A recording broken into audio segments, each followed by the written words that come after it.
네, 오늘 아브라함 세 번째 시간으로 믿음을 이어가는 삶이라는 제목으로 하나님 말씀 증거하겠습니다. 어떤 부모가 양자를 드렸어요.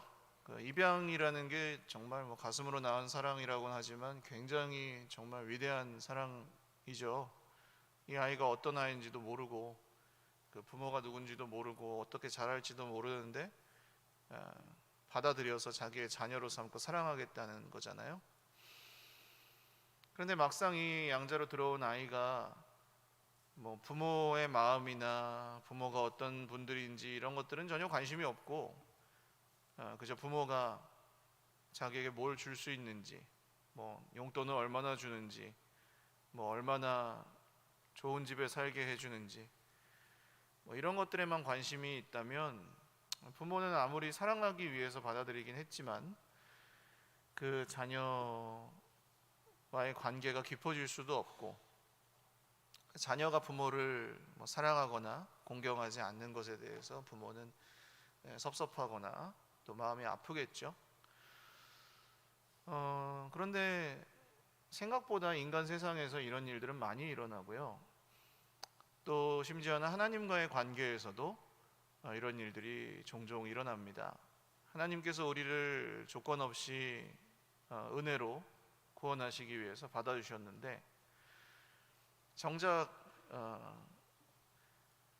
하나님이 어떤 분이시며 얼마나 우리를 사랑하시는지 이런 것들은 좀 제쳐두고 물에 빠진 사람 건져냈더니 보따리 내놓으라는 식으로 하나님을 믿기도 하는 것이 우리 인간인 것 같아요.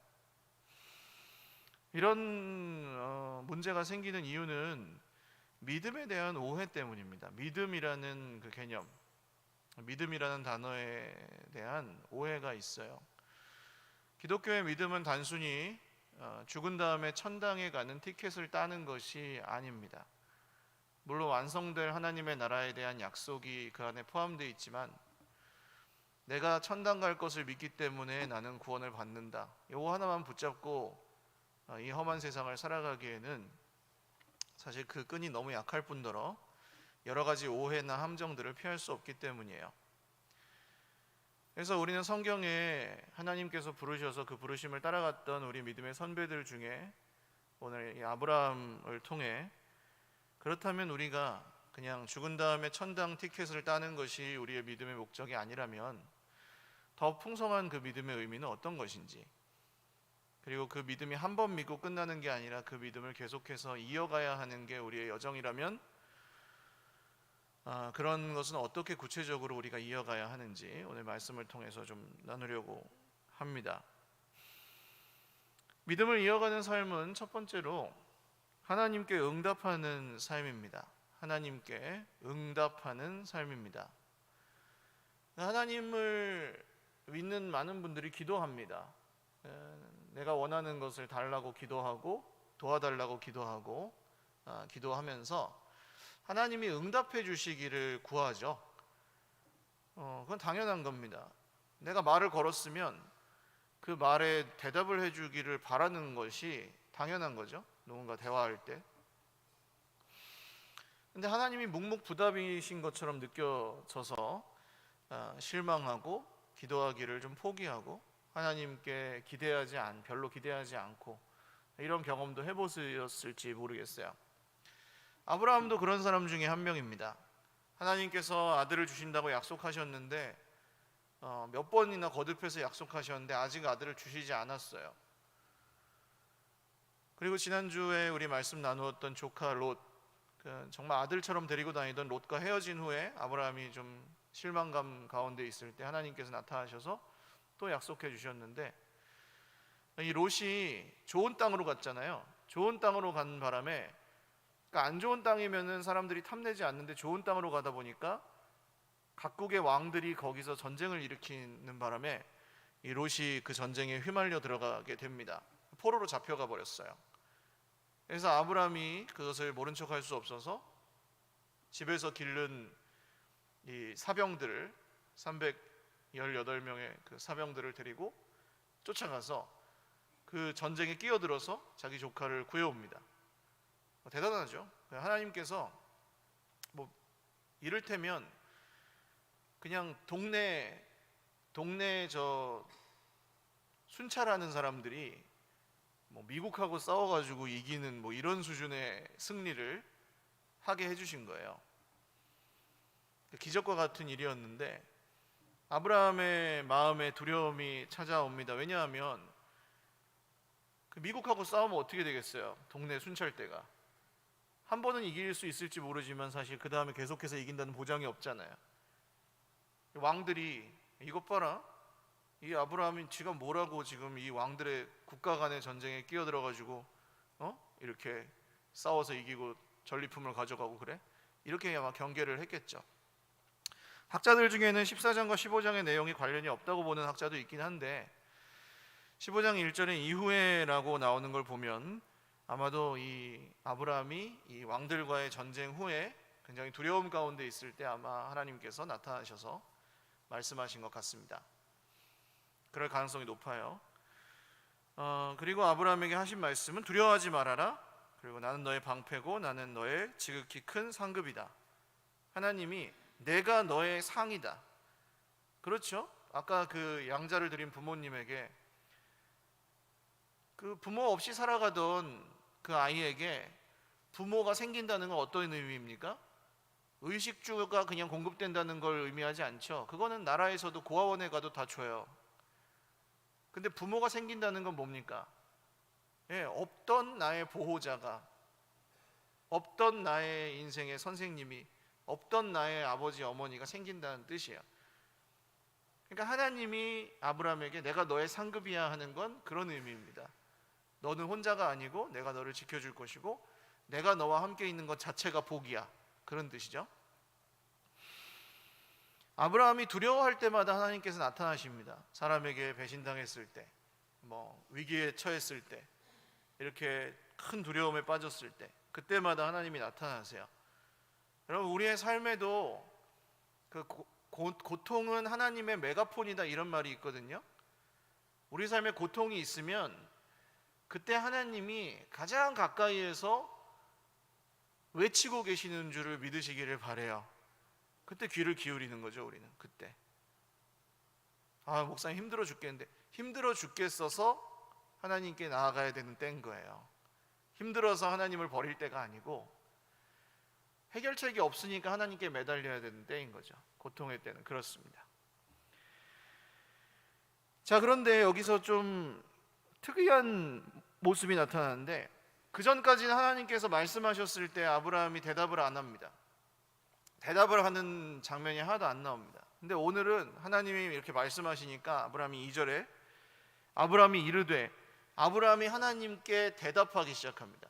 말을 걸어요. 하나님한테. 달라졌죠.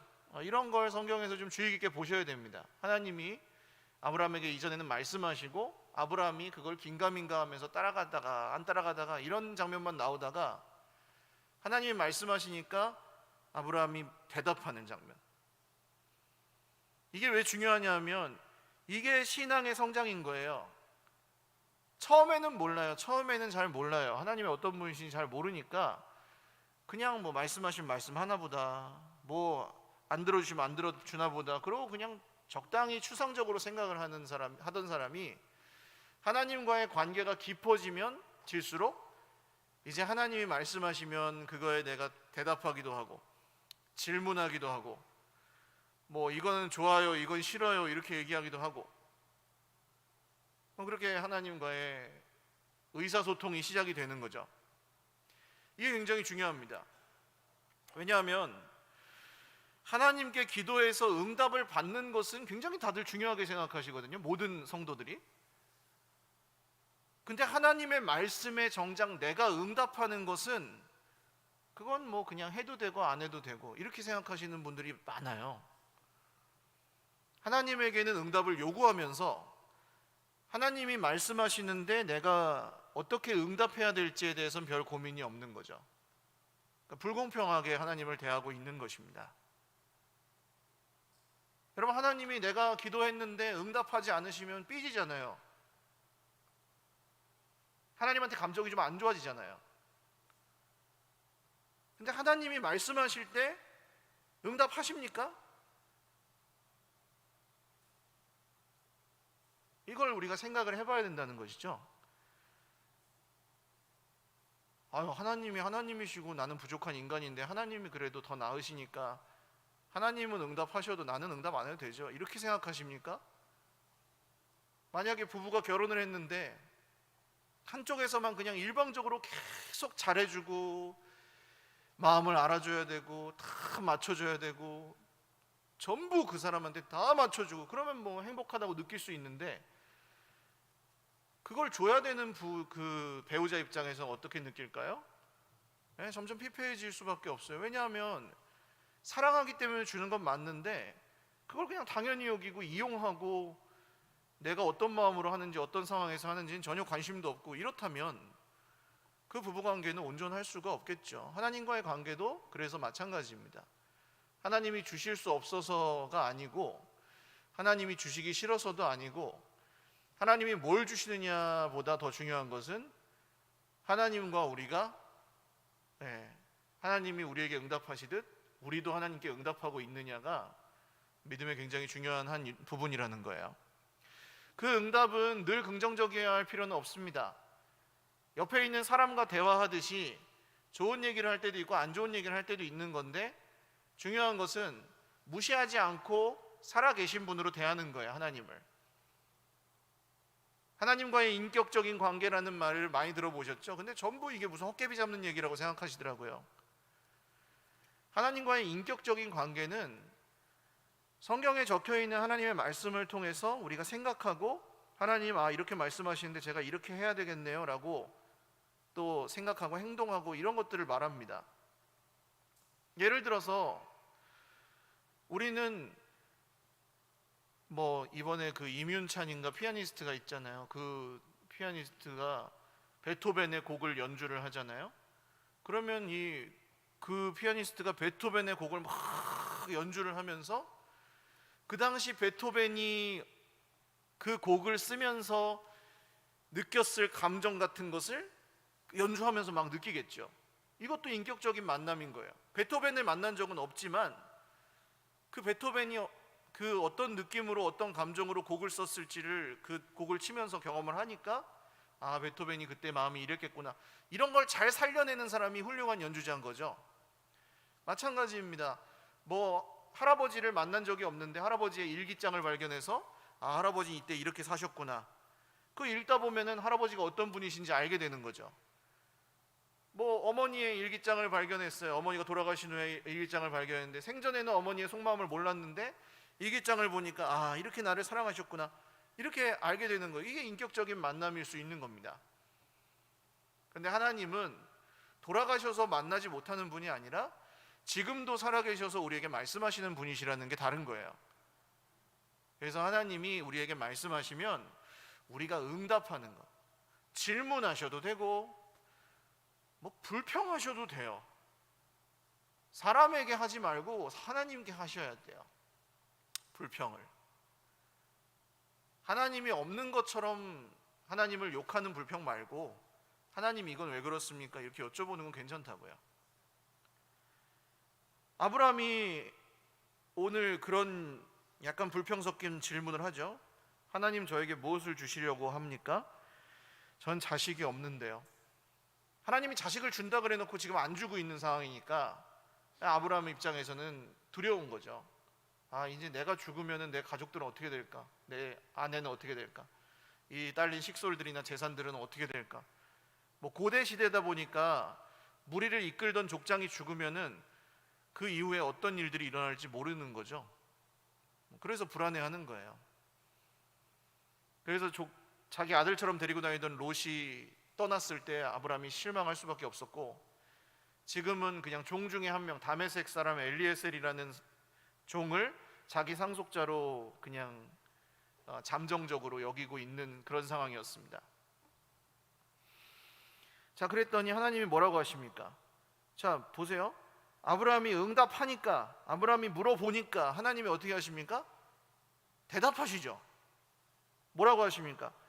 아브라함아, 그 종이 네 상속자가 아니고 너의 몸에서 태어날 너의 아들이 너의 상속자가 될 거란다, 이렇게 다시 말씀하십니다. 여전히 아들은 없어요.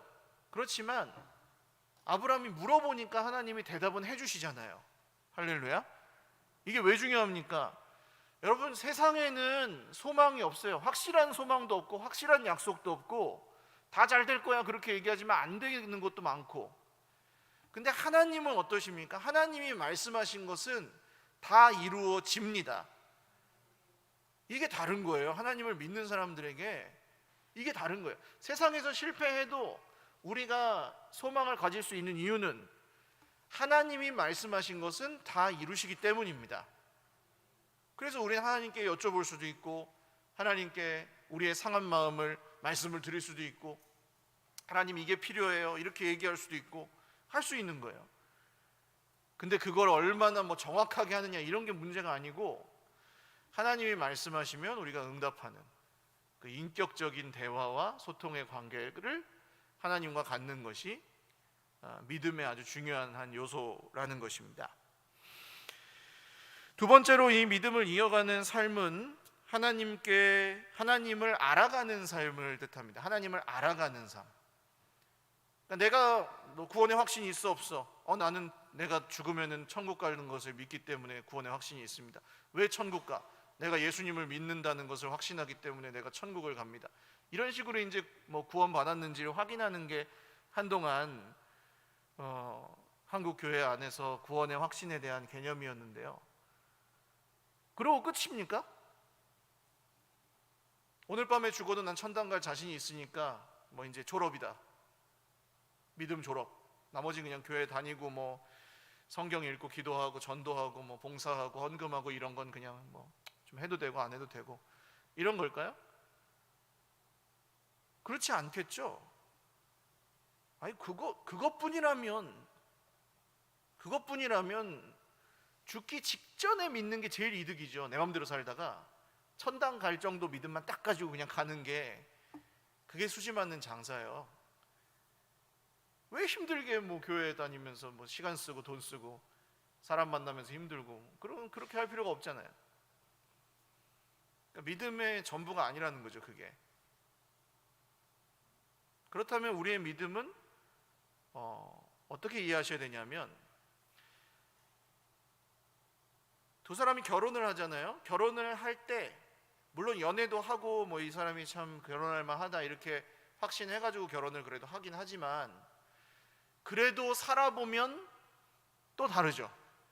결혼을 해가지고 살아보면.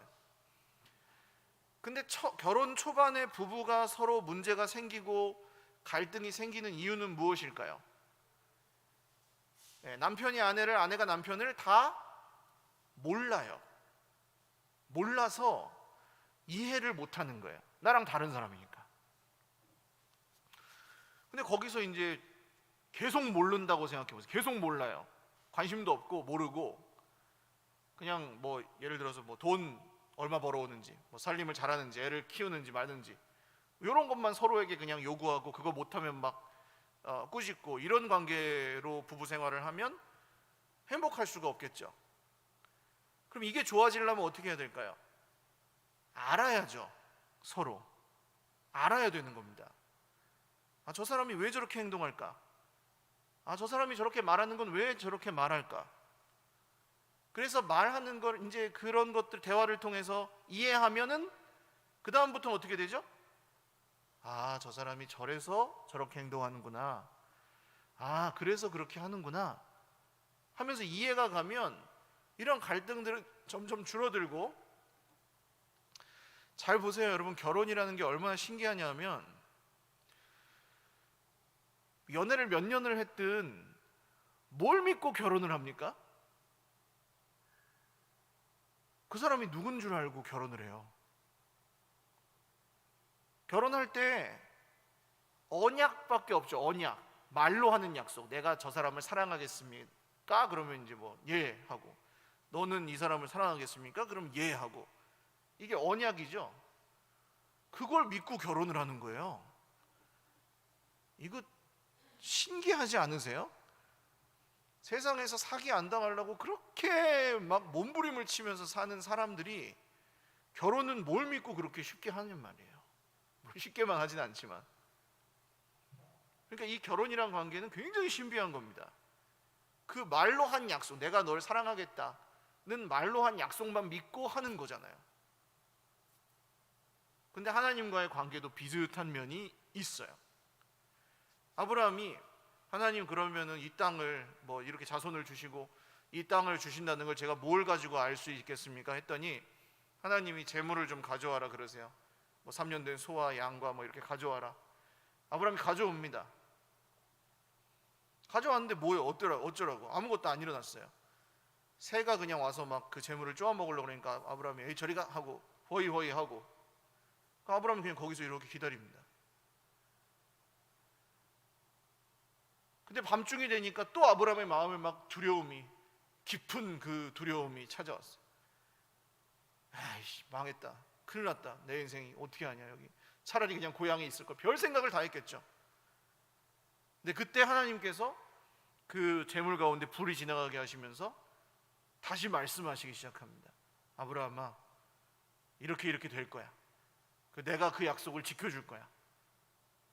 이렇게 다시 확인시켜 주세요. 그리고 뭐라고 나오냐면 하나님이 아브라함과 언약을 세워 이르시되, 거기 이제 언약이라는 말이 나오죠. 약속을 하셨다. 하나님과 우리와의 관계도 이 약속을 기반으로 하는 관계입니다. 하나님이 약속하신 내용이 이 성경 말씀입니다. 그래서 무슨 약속을 하셨는지를 알아야 되고, 하나님이 약속을 지키실 만한 분이라는 것을 알아가는 것이 신앙이에요. 믿음. 이 과정을 거치지 않으면 수많은 오해와 갈등을 하나님과 계속 겪을 수밖에 없어요.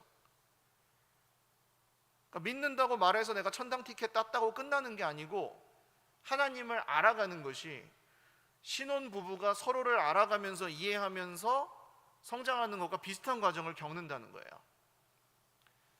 잘 보십시오.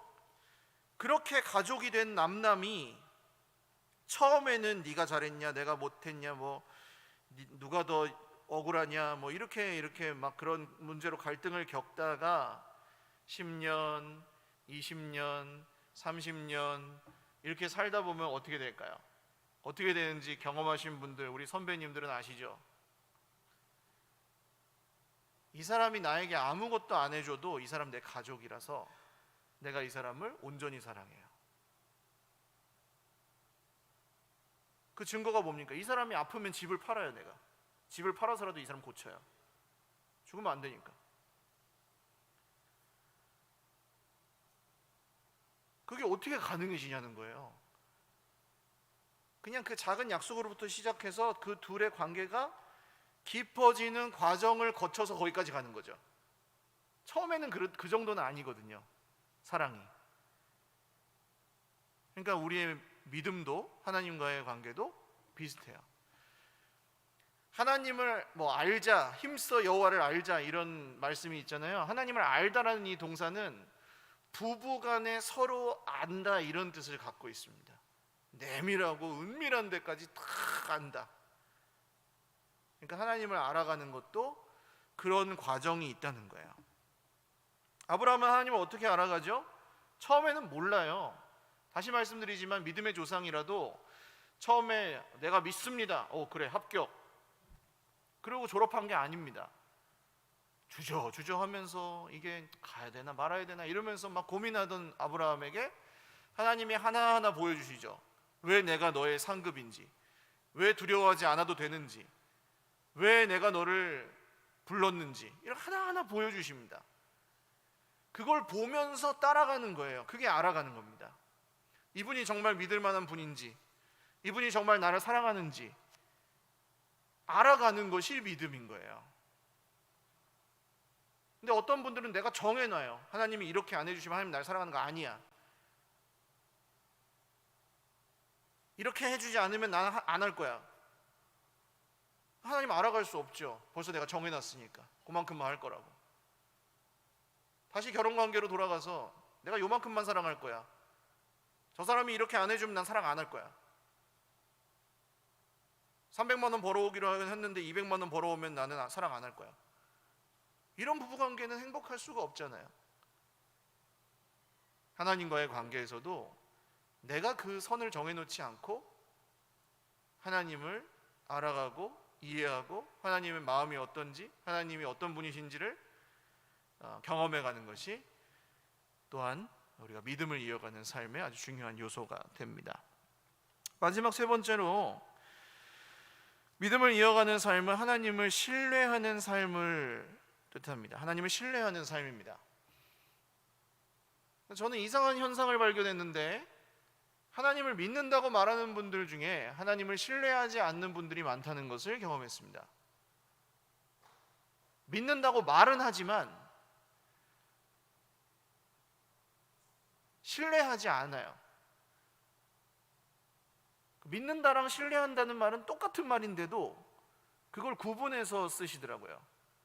그러니까 믿는다는 말은 아마도 내가 천당에 들어갈 것은 정도는 믿어주겠다, 이런 그 뜻인 것 같고, 신뢰하는 건 하는 거 봐서 내가 믿든지 말든지 결정하겠다, 그쪽으로 가시는 것 같아요.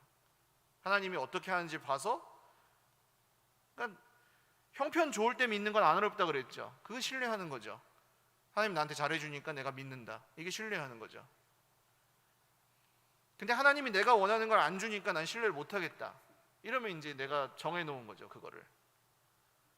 이 차이를 아시겠습니까? 하나님을 신뢰한다는 것은 6절 보세요. 6절, 아브라함이 여호와를 믿으니 여호와께서 이를 그의 의로 여기시고. 굉장히 중요한 말씀입니다. 성경 전체에서 굉장히 중요한 말씀입니다. 믿음이라는 말이 이제 본격적으로 등장한 믿음. 아브라함이 여호와를 믿으니 여호와께서 이를 그의 의로 여기시고. 자 보세요. 그런데 하나님이 아들을 준다 그러고 자손을 별과 같이 많게 해준다 그러고 무슨 땅을 준다 그러고 이런 것들이 아직 하나도 이루어지지 않은 상태였어요. 아직 하나도 이루어지지 않았어요. 그래서 아브라함이 답답하니까 하나님 아들 준다면서요, 이렇게 여쭤본 거잖아요. 근데 하나님께서 아니야, 네 종이 후손이 네 자손이 아니고 네 아들이 있을 거야, 아직 없는데, 그렇게 말씀하신 거예요. 그럼 이제 보통 사람 같으면 뻥치지 마세요. 내가 75세가 넘었고 내 아내는 65세고 그리고 이게 99살까지 가거든요. 99살, 89살까지 가요. 아들 없이. 아들을 낳을 수 없어진 다음에 아들을 낳아요, 나중에. 믿을 수 있겠습니까, 이걸? 이거 어떻게 믿으라는 거예요? 하나도 좋은 게 없는데 넌 잘 될 거야, 너는 복이 될 거야, 이 말씀을 어떻게 믿어요? 그래서 안 믿는 거예요, 사람들이. 신뢰하지 않는 거예요, 하나님을. 보이는 게 없어가지고. 그런데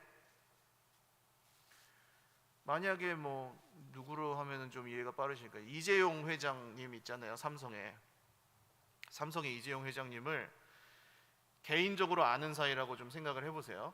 내가 그분을 개인적으로 알아요.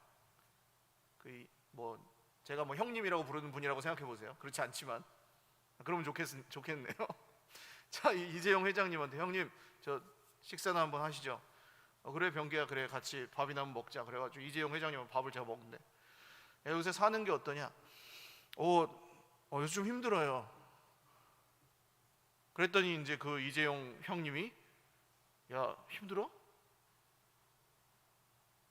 용돈 써? 그러면서 이제 용돈을 주는데 한 10억 줘요. 야, 지금 내가 돈이 가진 게 이거밖에 없다 그러면서 10억 주고, 야 내가 지금 가진 게 없어 하고 10억 주는데 이따 집에 가서 100억 송금해 줄게, 그러는 거예요. 그러면은 제가 그분이 100억 송금해 준다는 걸 믿을까요, 안 믿을까요? 이재용이에요. 믿을까요, 안 믿을까요? 믿죠. 왜요? 지불 능력이 있으니까. 이게 믿음, 신뢰하는 거예요. 그분이 지불 능력이 있고 약속을 지키는 내 좋은 친한 형이기 때문에 아직 안 줬지만 100억 준다는 걸 믿는 거예요. 하나님을 모르면 믿을 수가 없어요. 신뢰할 수가 없어요. 하나님이 어떤 분이신지 모르니까 안 믿는 거예요. 하나님이 주실 수 있는 분이라고 안 믿어서 못 믿는 거예요. 신뢰를 못 하는 거예요. 하나님이 나를 사랑하시는 분이라는 걸 몰라서 신뢰를 못 하는 거예요. 그러니까 아까 말씀드린 대로 하나님 앞에 응답하는 것과 하나님 알아가는 것이 먼저 되면 그 다음에는 신뢰하는 데까지 나아갈 수 있는 거죠. 아브라함이 그냥 믿은 게 아니잖아요. 지금 벌써 여러 가지 사건을 통해 왕들하고 싸웠는데 이 동네 그 방범대원들 데리고 왕하고 싸웠는데 이겼잖아요. 말도 안 되는 짓을 저 이집트에 가가지고 아내가 동생이라고 거짓말 쳐가지고 막 나라를 상대로 사기를 쳤는데 살아남았잖아요. 돈도 이만큼 가지고 나오고. 하나님께서 지금 아브라함에게 보여주신 거죠. 아브라함아, 난 널 위해서 나라의 운명도 바꿀 수 있는 하나님이야. 난 널 위해서 세상의 자연법칙도 거스를 수 있는 하나님이야. 늘 그렇게 하진 않지만 내가 너를 불렀다는 게 그런 뜻이란다. 내가 너를 불렀다는 것은 그만큼 널 사랑한다는 뜻이란다. 보여주시는 거예요. 보여주시는 거예요. 그래서 아브라함이 하나님을 신뢰하게 되었던 것입니다. 그러니까 여러분 50년쯤 교회 다닌 분이 하나님 신뢰하겠죠. 그분은 50년 동안 하나님께서 하신 일이 있으니까. 근데 이게 무슨 믿음의 점수처럼 생각하셔가지고 인제 교회 나온 사람들이 하나님 못 믿으면 막 판단하시고 평가하시더라고요. 왜 못 믿어? 그거 왜 안 믿어? 이러면서. 근데 그 사람은 아직 얼마 안 됐거든요. 하나님 따라다니기 시작한 지가. 그래서 신뢰를 못하는 거예요. 당연해요. 그럼 어떻게 해줘야 될까요? 뭘 도와줄 수 있는 게 뭐예요? 너 왜 그렇게 믿음이 없니? 믿음은 말이야? 이러면서 설명해주면 그 사람 믿을까요? 그게 아니고 이 사람이 내가 50년 동안 경험한 하나님을 경험할 수 있도록 떠나지 않게 옆에서 붙잡아주고 부족하지만 하나님의 사랑으로 사랑해주고 그 사람이 힘들다 그러면은 그게 힘든 게 하나님께서는 어떻게 보고 계시는지 또 얘기도 해주고 이렇게 옆에서 그냥 다정하게 끌고 가는 하나님이 나한테 해주셨듯이 그런 게 필요한 거예요. 막 꾸짖어서 넌 믿음이 잘못돼서 신학이 잘못돼서 이런 게 아니라 모르는 거니까 아직. 신뢰는 기술이 아니고 무슨 능력도 아닙니다. 신뢰는 그냥 관계예요. 관계. 그래서 하나님을 알면 신뢰하게 되는 거고 알아갈수록 신뢰하게 되는 거고 하나님을 신뢰하면 이 하나님께서 말씀에 약속하신 모든 것들이 믿어져서 평안을 얻게 되는 것입니다. 할렐루야. 구원을 얻게 되는 것입니다. 거기까지 시간이 걸린다는 것도 알고 계셔야 되고 이걸 내가 쭉 이어가야 되는구나. 멈추지 말고 마지막으로 이제 한 가지 중요한 원칙을 말씀드리고 끝낼게요. 여러분 이런 삶을 이어가시기 위해서는 눈에 보이는 것들에 너무 흔들리시지 않아야 합니다. 형편, 내 부족함, 사람이 힘들게 하는 거 이런 것들이 힘든 문제인데 그런 것 때문에 딱 마음이 다쳐가지고 내가 그냥 탁탁 정해놓기 시작하면은 믿음을 이어갈 수가 없어요. 왜냐하면 벌써 실망했고 삐졌거든. 하나님한테 감정이 안 좋거든요. 그러면 이게 관계가 진전이 안 돼요. 근데 다시 돌아가서 아까 그 양자를 얻은 부모 입장에 한번 돼보세요. 내가 이 녀석을 양자로 받아들여가지고 사랑해주고 보호자가 되어주고 잘해주고 의식주를 공급해주고 공부시켜주고 다 했는데 어느 날 이 녀석이 뭐 하나 조금 틀려가지고 삐졌다고 부모로도 안 여기는 거야. 난 주워왔잖아. 내가 주워온 자식이라서 이렇게 대하시는 거죠? 이렇게 나오는 거예요. 근데 주여 받고 싶지만 부모 입장에서도 그렇게 안 하잖아요. 사랑하잖아요. 하나님은 인간 부모보다 더 나으시잖아요. 로마서에 가보면 바울이 이런 얘기를 합니다. 유대인들이 하도 할례 하면서 율법 다 지켜야 돼, 예수 믿는 것도 믿어야 되지만 율법 다 지켜야 구원받는다 막 이러니까 바울이 아니라고, 할례 받기 전에 아브라함이 하나님을 믿으니 그의 의로 여기셨지 않냐, 할례 안 해도 율법 못 지켜도 하나님이 믿음으로 의롭다고 하셨지 않냐, 이러면서 얘기하는 게 이 본문이거든요. 내가 부족해서 하나님이 사랑을 안 하신다, 내가 좀 못해가지고 하나님이 나에게 복을 안 주신다, 이런 오해 갖고 계시는 분들은 여러분 오늘 그 오해가 다 풀리실 수 있기를 바라요. 내 자식한테, 저의 아들이 저기 있잖아요. 저의 아들이 정말 위대한 사람이 되지 않아도 저는 쟤를 사랑하고 끝까지 지지할 겁니다. 제 아들이니까. 다르세요 여러분? 부모님들의 마음 다 똑같잖아요. 하나님도 그러세요. 우리가 못났어도 원래 잘나지 않은 거 알고 구원하셨고, 계속 못났어도 하나님은 우리 아버지셔서 아브라함을 이끌어 주시듯이 이끌어 주시고 편들어 주시고 버리지 않으시고 끝까지 보호하시고 말씀하에 약속하신 것들을 다 지키시고, 이분이 하나님이십니다. 그래서 눈에 보이는 것들이 흔들리지 않고 내가 그걸 자꾸 정해놓지 말고, 내가 정할 수 있죠. 내가 결정할 수 있는 것들이 있는데, 사실은 우리가 힘든 건 우리가 결정할 수 없고 우리가 해결할 수 없는 것들 때문에 힘들잖아요. 근데 어떻게 해서든 그걸 내가 막 정리하려고 애를 쓰다가 더 힘들어지고, 그렇다면 여러분 내가 정할 수 있어도 하나님께 맡겨보는 연습을 하십시오. 하나님께 그걸 맡겨보면 하나님이 어떻게 하시는지를 보십시오. 아브라함 이후에도 그런 일을 많이 하거든요. 종하고 동침해서 아들 낳고 불안하니까 자기가 결정하려고 하는 거죠. 하나님 못 믿겠으니까. 근데 맡겨보시는 거예요. 이게 믿음이에요. 그리고 하나님이 그 작은, 우리가 맡겨드린 건 아주 작은 거지만 그걸 통해서 하나님이 놀라운 일을 이루시는 것을 경험하십시오. 이런 복된 믿음을 이어가는 우리 사랑하는 모든 형제 자매들 다 되시기를 주님의 이름으로 축원을 드립니다. 기도드리겠습니다.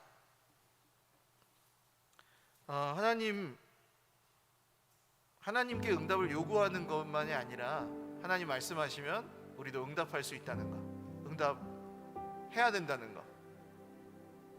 그럼 난 할 말이 없는데, 할 말이 왜 없어요? 하나님 고마워요 이런 말 하면 되죠.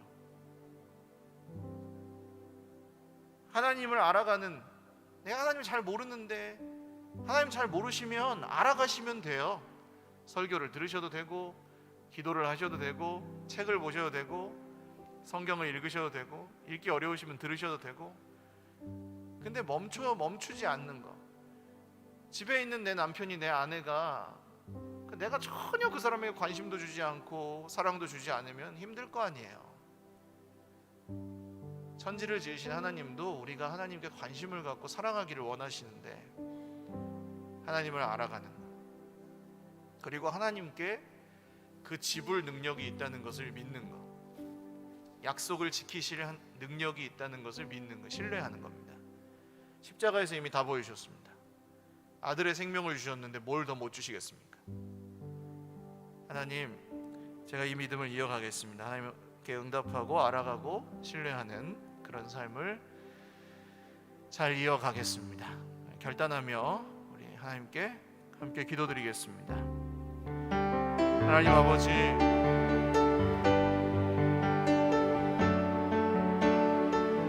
믿음은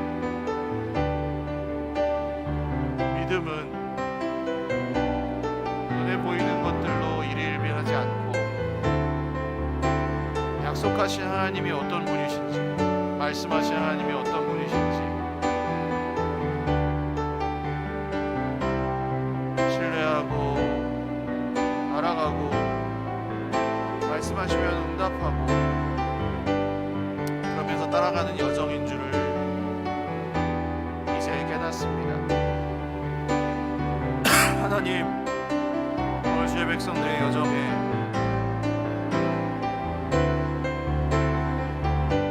어려운 일들이 많이 있을지라도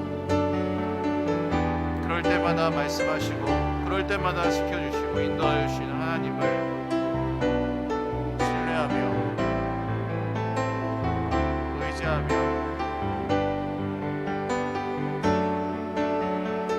걸음걸음 잘 따라갈 수 있는 주님, 우리 모두에게 아브라함이 하나님을 믿으니 그것을 그의 의로 여기셨다는 말씀입니다. 저희 모두에게도 약속의 말씀, 구원의 말씀 다 되게 하여 주옵소서.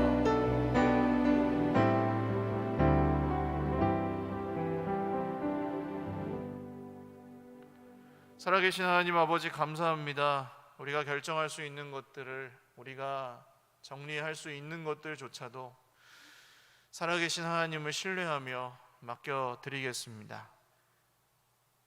하나님께 응답은 요구하면서 우리가 정작 하나님께서 말씀하실 때 응답하지 않았던 것을 회개합니다.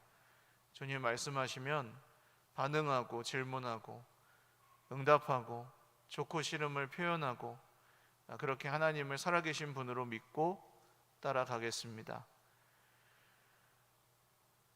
사람이 사람을 알아가는 것도 그것을 멈추면 그 관계가 깊어지지 않는데, 하나님을 알아가는 것을 멈추고 하나님에 대한 오해만 가득 쌓여 있었던 것을 회개합니다. 주님, 조금씩이지만 하나님을 알아가며 절대로 우리를 버리시지도 않으시고 절대로 우리에게 하신 약속들도 다 지켜주시는 우리 하나님을 부족하지만 한 걸음 한 걸음 잘 따라가며 알아가기를 원합니다. 주님이 믿음을 이어갈 때 아브라함에게 주셨던 놀라운 복과 은혜가 우리 모두의 삶 가운데에도, 우리의 공동체와 가정 가운데에도 넘치게 임하게 하여 주시옵소서. 감사하옵고 축복하오며 예수님의 이름으로 기도 올리옵나이다. 아멘. 우리 하나님께 영광의 박수 올려드리겠습니다.